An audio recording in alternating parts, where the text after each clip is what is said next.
87% עבר הרבה זמן, מהאנשים שמתעסקים לבד מפסידים כסף בשוק ההון. איך זה יכול להיות? שוק ההון רק עולה, רק עולה. אבל זה בדיוק נובע מזה. הם נכנסים אחרי תקופה מאוד ארוכה של עליות שהם צוברים ביטחון, וישר לתוך הזג למטה, או גם אם מרוויחים עוד קצת, לפעמים זה יותר גרוע, כי מרוויחים עוד קצת, או יופי, הרווחנו, ואז יורד, לא נורא. לא נורא, יורד זה רק תיקון, יחזור לעלות, ואז יורד עוד, לא נורא. ואז עוד, מתחילים לפחד, עוד נשברים, לא עומדים בזה. ואז אפילו יורד עוד קצת אחריהם, הם שמחים, הנה, מכרנו בזמן. אבל אז השוק משתנה ועולה, והם לא נכנסים, כי הם יודעים שזה לא באמת, השוק יחזור לרדת.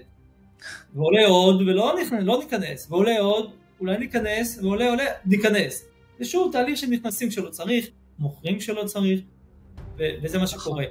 אגב, אני אגיד לך בסוד, אולי אמרתי פעם, אולי לא. שוק ההון, יש את החלק המקצועי, הידע, אבל יש חלק לא פחות חשוב, זה כל הנושא של קבלת החלטות. פסיכולוגיה, יכולת לקטוע הפסדים. יש שם המון יכולות מה אפשר לעשות?